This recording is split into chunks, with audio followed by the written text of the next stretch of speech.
ఇది కేవలం సమాచారంగా మాత్రమే భావించండి. వైద్య నిపుణులను సంప్రదించండి. ఏ సెగ్మెంట్లో మీకు ఎక్కువ కనిపిస్తున్నాయి సార్? అంటే అన్‌డిటెక్టెడ్ క్యాన్సర్ స్టేజ్ 2, 3కి వచ్చేసి తర్వాత తెలుసుకొని రావడం అనేది. అంటే రూరల్లో డెఫినెట్గా ఓవరాల్ లేట్ స్టేజ్లో వచ్చేది రూరల్లో ఎక్కువగా ఉంది. అయినప్పటికీ కూడా ఒకటి ఏంటంటే స్క్రీనింగ్కి వచ్చేటప్పటికి అర్బన్లో కూడా అన్ఎడ్యుకేటెడ్ అనే చెప్పొచ్చు. చాలా మంది ఇప్పుడు మెమోగ్రఫీస్ ఆఫ్టర్ 40 years ఎంతమంది చేయించుకుంటున్నారు? మన దేశంలో యాక్చువల్లీ చాలా తక్కువ ఉంది సార్. యుఎస్ లాంటి కంట్రీస్లో లెస్ దాన్ 3% అండి. అదే.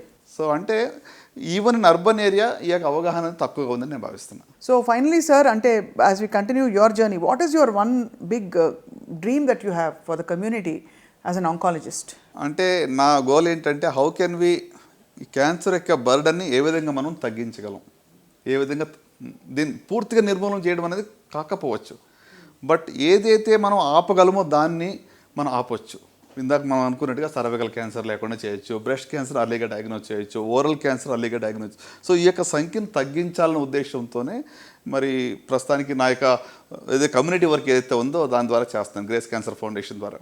అపారమైన అనుభవంతో తప్పకుండా ప్రభుత్వం వైపు నుంచి నియంత్రించవలసిన కొన్ని విషయాలని మీరు ఎప్పుడైనా తీసుకెళ్ళి ఆ ప్రయత్నాలు చేసి లేదు చేయాలని ఇంకా ముందు ముందు కోరుతూనే ఉన్నాయా సార్? తప్పకుండా అండి. హెచ్పివి మీకు చెప్పినట్టుగానే వ్యాక్సినేషన్ మరి గవర్నమెంట్ ఆఫ్ ఇండియా వాళ్ళు ఈ సంవత్సరం లాంచ్ చేస్తామని చెప్పారు ఆల్రెడీ. సో మనం అట్లీస్ట్ కొన్ని జిల్లాల వారుగా లేకపోతే స్టేట్ వైజ్గా ఇండియాలో మొట్టమొదటి స్టేట్ సర్వైకల్ క్యాన్సర్ లేకుండా చేశారు అనేటువంటిది ఒకటి మనకి ఆంధ్రప్రదేశ్ కానీ తెలంగాణ కానీ అట్లా తీసుకున్నట్లయితే మరి టీనేజ్ అమ్మాయిలందరికీ కూడా ఇక హెచ్పి వ్యాక్సిన్ ఇస్తే ఖచ్చితంగా ఈ యొక్క జబ్బు రాకుండా మనం చూసుకోవచ్చు. సో ఇదొక విషయాన్ని నేను మరి మినిస్టర్స్తో కూడా గవర్నమెంట్ దగ్గర కూడా తీసుకురావడం జరిగింది. సో ప్రతి జిల్లాలో కూడా వెళ్ళి ఒక మొబైల్ స్క్రీనింగ్ యూనిట్స్ ద్వారా స్క్రీనింగ్ చేస్తే అవగాహన కల్పించడం ప్లస్ స్క్రీనింగ్ చేయడం, ఇది చేస్తే ఖచ్చితంగా ఇక సంఖ్యను తగ్గించవచ్చు, ఇక బరువును తగ్గించవచ్చు అనేది నా యొక్క ఆలోచన. అండ్ బహుశా మీరు ఇలా చేస్తున్న ఈ విజిట్స్లో రూరల్ ఏరియాస్లో మీ ఫౌండేషన్ ద్వారా మీరు కూడా సర్ప్రైజ్ అయి ఉంటారు కదా sir, number of cases coming out.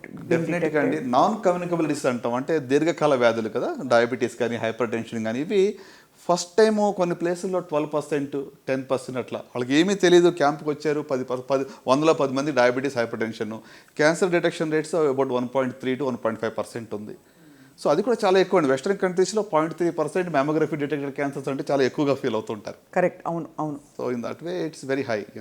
And overall sir, భారతదేశం ఏ స్టేజ్లో ఉంది అంటే ఇన్ టర్మ్స్ ఆఫ్ క్యాన్సర్తో పోరాడడంలో మనం ఎంత అడ్వాన్స్డ్గా ఉన్నాం? ఎందుకంటే ఇప్పుడు కొంచెం మారుతున్నాయి పరిస్థితులు, కానీ ఇదివరకు అమెరికా వెళ్ళిపోయేవాళ్ళు, ఈవెన్ కొంచెం మనకి బాగా డబ్బులు ఉన్నవాళ్ళు, అఫోర్డబిలిటీ ఉన్నవాళ్ళు క్యాన్సర్ వచ్చింది అమెరికాకి వెళ్ళాం ట్రీట్మెంట్కి అనేవారు. ఇప్పుడు ఆ పరిస్థితులు మారుతున్నాయి.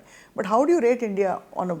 లేదండి, అంటే క్యాన్సర్ ట్రీట్మెంట్కి వచ్చేటప్పటికి ఇండియాలో మనం వెస్ట్రన్ కంట్రీ కంపేర్ చేస్తే ఏమాత్రం తక్కువ లేదు.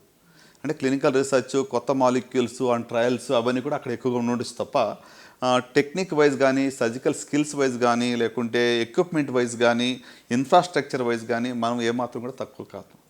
ఇన్ఫ్యాక్ట్ ఇక్కడ చాలా యాక్సెస్ సో ఈజీ అండి. మీకు అమెరికాలో ఒక అపాయింట్మెంట్ కావాలంటే నెల పడుతుంది చాలాసార్లు. ఇట్స్ వెరీ, అంటే ఆ సిస్టమ్ ఈజ్ ఎంటైర్లీ డిఫరెంట్. మనకేంటి ఇప్పుడు నిజంగానే అర్జెంట్ ఉంది అంటే ఒక ఫోన్ కాల్ డాక్టర్లు అందుబాటులో ఉంటున్నారు ఈ రోజుల్లో ఇక్కడ. అవును, నిజమే sir. So in that way we are very privileged అనుకుంటాను ఇక్కడ అంతా. హెల్త్ కేర్ సిస్టంలో సార్ చాలా మనం ముందుకి వెళ్ళామంటే in terms of access and affordability also ఇప్పుడు. ఎస్ అండి. సో అది